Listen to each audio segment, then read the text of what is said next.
جب حضرت مہدی کی قیادت میں مسلمان صاحب ایمان اہل عرب یہودیوں اور عیسائیوں کی طاقت سے ٹکرائیں گے تو ان کی مدد کے لیے دو جانب سے اللہ تعالیٰ کچھ بھیجیں گے مدد.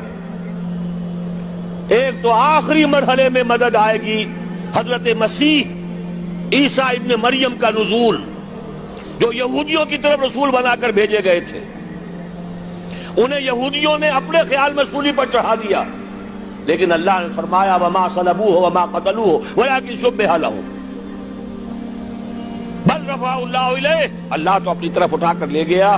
اور احادیث صحیحہ جو کہ ہمارے ہاں متواترہ کے درجے میں وہ احادیث جو صحیحین کی ہیں ان سے ثابت ہے کہ حضرت عیسیٰ ابن مریم دوبارہ زمین پر آئیں گے.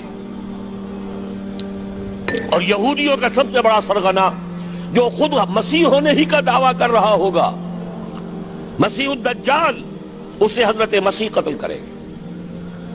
لیکن ایک دوسری حدیث سے معلوم ہوتا ہے کہ مشرق سے فوجیں آئیں گی حضرت مہدی کی مدد کے لیے. یخرجون ناس من المشرق یؤدون للمہدی یعنی سلطانہ.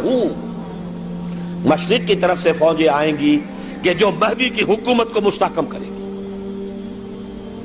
خراسان کا لفظ آتا ہے ایک دوسری حدیث میں. خراسان سے سیاہ عالم چلیں گے، انہیں کوئی نہیں روک سکے گا یہاں تک کہ وہ یروشلم میں جا کر رسم ہو جائیں گے. اور حضور کے زمانے میں اچھی طرح سمجھ لیجئے، ہند کسے کہتے تھے حضور کے زمانے میں؟ پاکستان ہند میں شامل نہیں تھا. سندھ و ہند، سندھ ایک مکمل ملک تھا، ہند اس کے بعد شروع ہوتا تھا. یہ راجپوتانے کا اور تھر کا ڈیزرٹ جو ہے، اس سے آگے جو ہندوستان ہے وہ ہند تھا. یہ جو ہمارا پاکستان ہے یہ ہمیشہ ہند میں شامل نہیں رہا. حضور کے زمانے میں بالخصوص سندھ و ہند، دریائے سندھ چلا آ رہا ہے.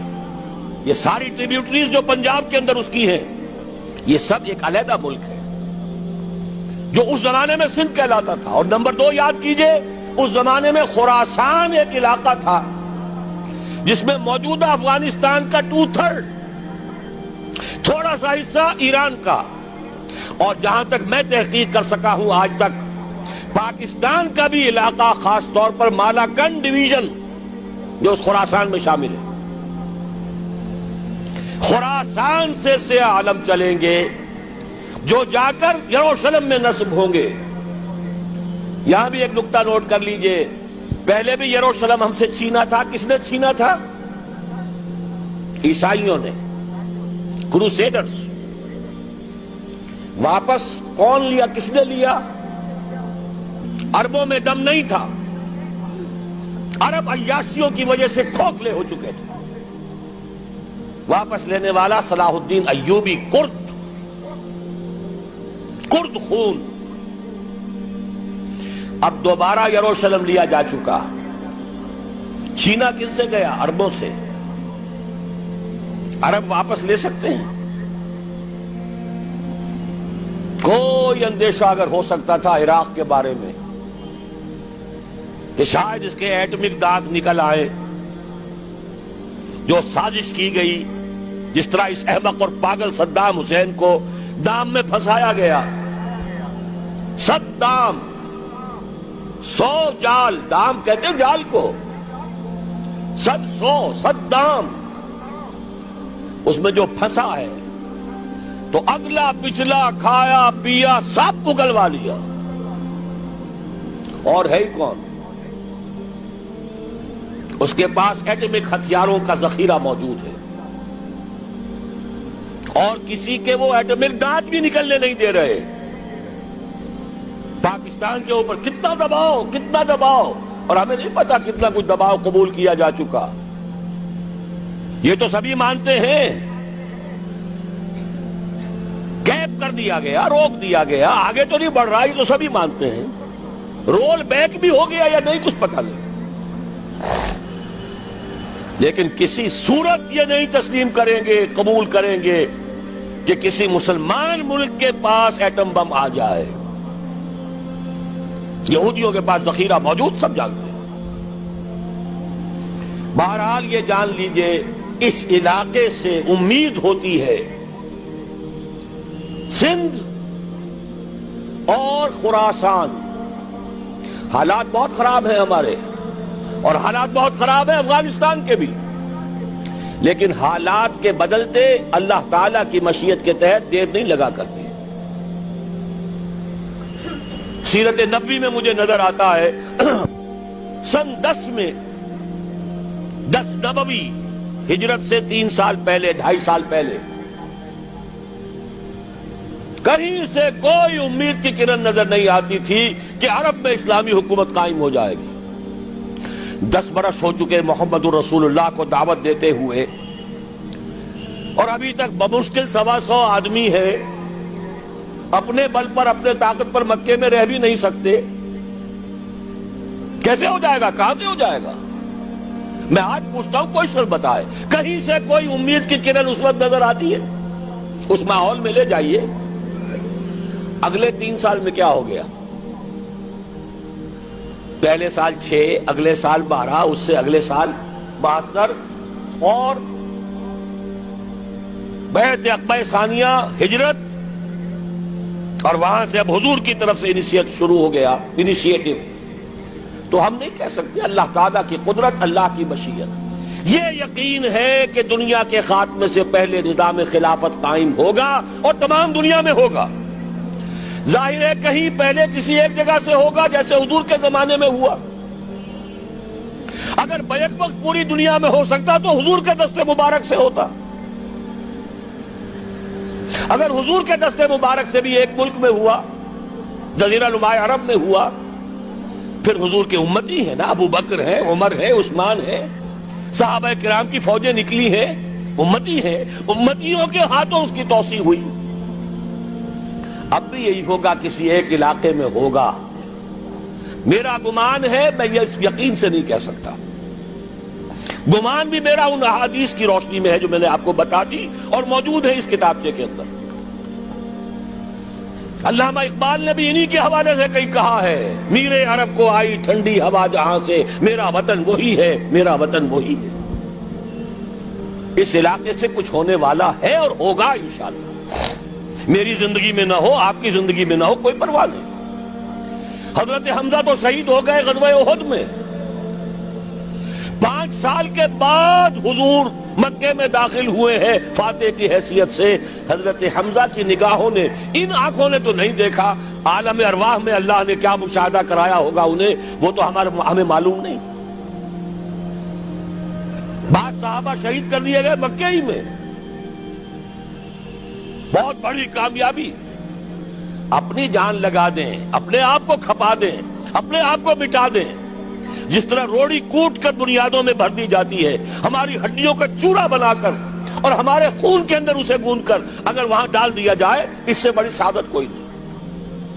اس پر تعمیر ہو خلافت علی منہاج النبوہ کی، ہم اس کی بنیاد کے اندر دفن ہو جائیں، یہی بہت بڑی سعادت ہے. لیکن یہ ہوگا. میں نے عرض کیا تھا کہ یقین ہے مجھے کہ ہوگا، اور ہر صاحب ایمان کو یقین ہونا چاہیے کہ ہوگا. باقی یہ کہ یہ آثار ہیں اور احادیث بھی ہیں، اور 400 برس کی تاریخ بھی بتاتی ہے کہ یہیں سے ہوگا. 1000 برس تک سارے مجددین امت عالم عرب میں پیدا ہوئے. 11ویں صدی کا مجدد اعظم شیخ احمد سرہندی کہاں دفن ہے؟ سرہند میں، ہندوستان میں. 12ویں صدی کا مجدد اعظم شاہ ولی اللہ دہلوی کہاں دفن ہے؟ دہلی میں. 13ویں صدی کا مجدد اعظم سید احمد بریلوی، ان کی تو قبر بھی معلوم نہیں، لیکن ان کا خون جذب ہوا دریائے کنہار میں، اور ان کے سینکڑوں ساتھیوں کی لاشیں اس بالا کوٹ کے مقام پر. 14ویں صدی کے مجدد اعظم شیخ الہند، لیکن ان کے ساتھ ساتھ اتنے اعظم رجال، علامہ اقبال جیسا مفکر، مولانا مودودی جیسا مصنف، مولانا الیاس جیسا مبلغ کہیں اور ہمیں دکھا دیجئے آپ. میں کل کہیں عرض کر رہا تھا، دیکھیے پہلے جو ہے 1000 برس تک ہر خیر ہندوستان میں باہر سے آ رہا تھا. معین الدین اجمیری باہر سے آ رہے ہیں، شیخ علی حجویری باہر سے آ رہے ہیں، سندھ میں جتنے اولیاء دفن ہیں سب کے سب باہر سے ایران سے چلے آ رہے ہیں. لیکن جیسے ہی 11ویں صدی شروع ہوئی ریورس ہو گیا آرڈر. اب سلسلہ مجددیہ نقش بندیہ اب ہندوستان سے نکل کر پھیل رہا ہے. پورا افغانستان، پورا ترکستان، تمام یہ ترک ریاستیں جو آزاد ہوئی ہیں ابھی USSR کے خاتمے کے بعد، یہاں تک کہ سائپرس، جزیرہ قبرص، پورا ترکی جو اب بھی ہے موجودہ ترکی، سلسلہ مجددیہ نقش بندیہ کہاں سے چلا؟ ہندوستان سے پھیل گیا پورے عالم اسلام. مفکر، علماء دین اور تمام علوم دینی کا مجدد شاہ ولی اللہ دہلوی، خالص ترین جہاد فی سبیل اللہ دور صحابہ کے بعد جماعت مجاہدین جام شہادت نوش کیا، سینکڑوں ہمارے مجاہدین. پھر 14ویں صدی میں اقبال جیسا مفکر، مودودی جیسا، دوبارہ دوہرا رہا ہوں، مصنف، مولانا الیاس جیسا مبلغ مجھے تو کہیں نظر نہیں آتا. تمام مسلمان ممالک آزاد ہوئے، کہیں اسلام کا نام نہیں لگا. نہ سرکاروں نے نعرہ لگایا، نہ کہیں کسی اور نے نعرہ لگایا. عربوں نے بھی عرب نیشنلزم کا نعرہ لگایا، اسلام کا نعرہ نہیں. تحریک پاکستان میں نعرہ لگا، پاکستان کا مطلب کیا؟ لا الہ الا اللہ. صبح عرض کر چکا ہوں، تحریک خلافت پوری دنیا میں کہیں نہیں، صرف بر عظیم پاک و ہند میں. اور کیسی تحریک خلافت کہ ہندو شریک ہوئے، گاندھی شامل ہوا، پورے ہندوستان کو جس نے گنجا دیا. یہ دوسری بات ہے کہ جب خود مصطفیٰ کمال نے ختم کر دیا تو اب کیا کرتے؟ مدعی سست گواہ چست. نوٹ کرنے کی بات ہے، کچھ آثار ہیں، 400 سال کی تاریخ ہے، بتا رہی ہے پاکستان کا قیام خود ایک معجزہ. یہ ساری چیزیں مشیت ایزدی میں کسی بڑے خیر کا پیش خیمہ ہے.